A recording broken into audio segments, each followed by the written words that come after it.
प्रिय छात्र एवं छात्राओं, मैं संजय सिविल फोरम में आपका दिल से हार्दिक स्वागत करता हूं। संजय सिविल फोरम के तमाम जितने भी छात्र एवं छात्राएं हैं और जो व्यक्तिगत रूप से मुझसे जुड़े हुए हैं, उन सभी को आज दूसरी सोमवारी 21 जुलाई को हार्दिक शुभकामना है। और आप जानते हैं, देवों के देव महादेव का सावन महीना काफी पावन माना जाता है। तो अपने मन और मस्तिष्क को जो आपकी कर्म है उस पर आप हमेशा अडिग रहें और अपने कर्म के प्रति पूरी निष्ठावान बनते हुए 100% जितनी भी आपकी शक्ति है उस पर आप लगे रहें। और जो व्यक्ति अपने पर विश्वास करते हैं, अपने कर्म पर विश्वास करते हैं और जो काफी निष्ठावान होते हैं और सब चीज प्रभु पर छोड़ देते हैं, उसको एक न एक दिन अवश्य कामयाबी मिलती है। अब बात होती है कि किसी की कामयाबी बहुत पहले हो जाती है और किसी की कामयाबी बहुत बाद में होती है। लेकिन जो बाद में बड़ी जो कामयाबी होती है, भगवान आपको कुछ बड़ा करने वाले हैं।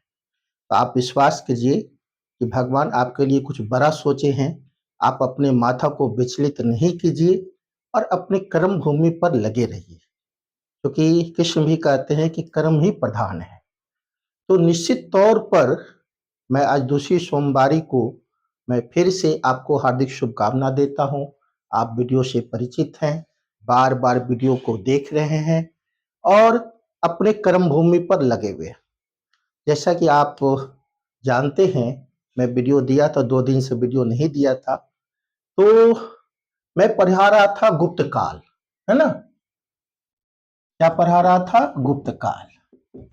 तो फ्रेंड्स, पूर्व के वीडियो में गुप्त काल के जो राजा हैं, श्री गुप्त, जो संस्थापक हैं, 240 से 280 श्री गुप्त हैं।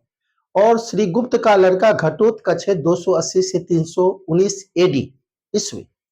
और 319 से जो है 335 चंद्रगुप्त प्रथम महाराजा धीराज, जो गुप्त काल की वास्तविक संस्थापक है। गुप्त काल को काफी साम्राज्य फैलाने का काम वहीं से शुरू हुआ। और उनकी जो पत्नी कुमारी देवी है वो दुर्गा की अघन भक्त है। तो पति और पत्नी दोनों संस्कारी हैं और उसी संस्कारी से समुद्रगुप्त जैसे प्रतापी राजा का जन्म हुआ, है ना? और समुद्रगुप्त की जो पत्नी है दत्त देवी, वो भी काफी संस्कारी है और वो इतिहास की सबसे महान विक्रमादित्य ऐसे शासक को जन्म दिया, कुमार को, चंद्रगुप्त विक्रमादित्य। तो 380 से 415 चंद्रगुप्त विक्रमादित्य, जिसे चंद्रगुप्त द्वितीय भी कहा जाता है, हम पूर्व के वीडियो में बहुत विस्तार पूर्वक पढ़ा चुके हैं। अब जो आगे जो गुप्त वंश के जो कुछ राजा हैं बचे हुए हैं, मैं उस पर आज प्रकाश डाल रहा हूं 21 जुलाई को सोमवार के दिन। तो वो जो राजा है उसका नाम है कुमारगुप्त, है ना? और आप देख रहे हैं 415 से 454 एडी ईस्वी जिसको कहते हैं, वो कुमारगुप्त हैं। और इसके बाद है स्कंदगुप्त। मैं दोनों को वीडियो में छोटा छोटा है, मैं इसको प्रस्तुत करने जा रहा हूं। तो 454 से 467 ईस्वी स्कंदगुप्त है और गुप्त वंश के अंतिम राजा विष्णुगुप्त को माना जाता है ना? जो 440 से 450 ईस्वी के लमसम है ना? तो प्रकाश डाल रहा हूं इस पर कुमारगुप्त। तो चंद्रगुप्त द्वितीय जो है उसकी ध्रुव देवी पत्नी है, क्योंकि ध्रुव देवी उसकी भाभी थी। और जब इसका कायर भाई रामगुप्त जो है शक शासक के आगे अपनी भाभी यानी ध्रुव देवी को रख दिया, तो उसको काफी गुस्सा आया चंद्रगुप्त द्वितीय विक्रमादित्य को। तो अपने भाई रामगुप्त की भी हत्या कर दी। जो अंतिम शक राजा है रुद्रसेन तृतीय को भी पराजित किया और वो मलवा को जीत लिया, उज्जैन को अपनी दूसरी राजधानी बनाया और अपनी ध्रुव देवी से शादी कर लिया। कौन? तो चंद्रगुप्त विक्रमादित्य, जिसे चंद्रगुप्त द्वितीय भी कहा जाता है। और इसी ध्रुव देवी से कुमारगुप्त का जन्म हुआ, है ना?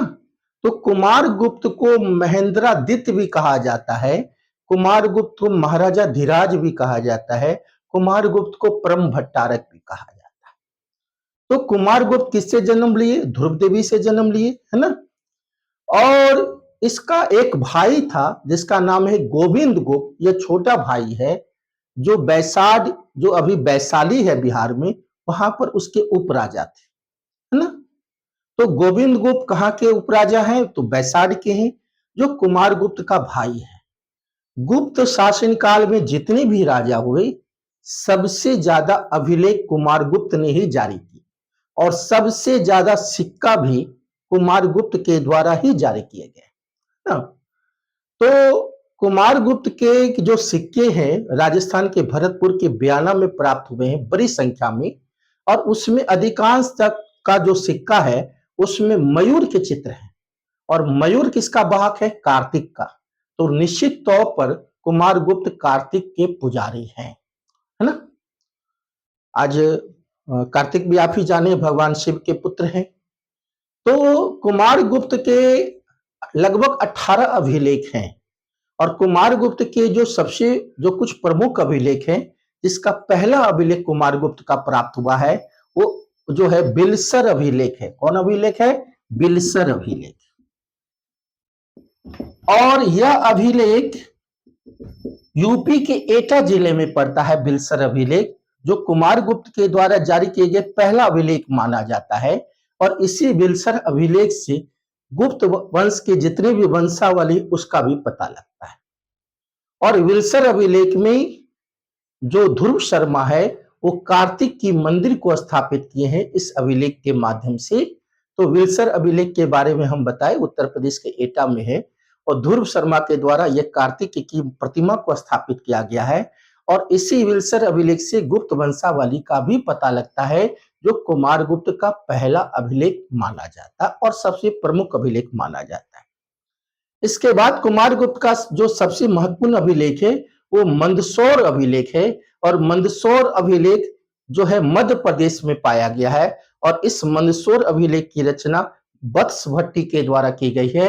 और वत्स भट्टी जो है संस्कृत का सबसे प्रकांड विद्वान माना जाता है। और इसी वत्स भट्टी के जो पुत्र हैं बंतु वर्मा, इस अभिलेख के माध्यम से सूर्य मंदिर को स्थापित किया गया। तो मंदसौर अभिलेख में सूर्य मंदिर का उल्लेख है, जो बंतु वर्मा के द्वारा स्थापित है, और वो मध्य प्रदेश में स्थित है, जिसकी रचना वत्स भट्टी संस्कृत के महान विद्वान ने की। That's all. तो ये दो बहुत अभिलेख महत्वपूर्ण है। इसके बाद है उत्तर प्रदेश के फैजाबाद में करमंडा अभिलेख।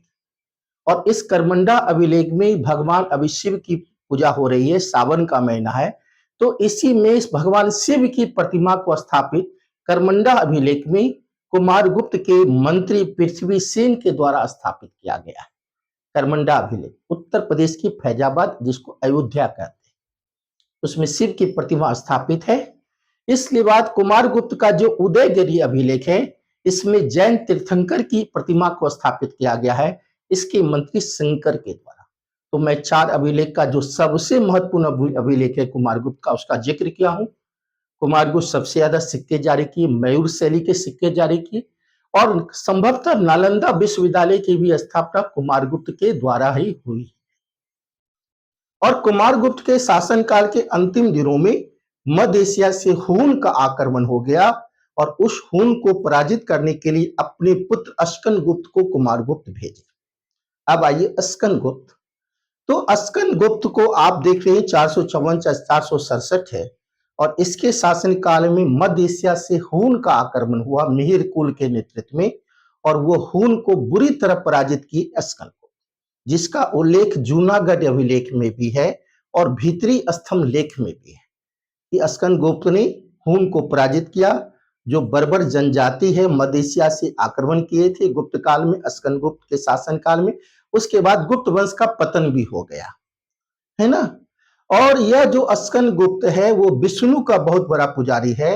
और अस्कन गुप्त जो गुजरात का सौराष्ट्र प्रांत है, वहां पर एक सुदर्शन झील को बनाया था, और सौराष्ट्र प्रांत में अपने गवर्नर पर्णदत्त को बनाया था।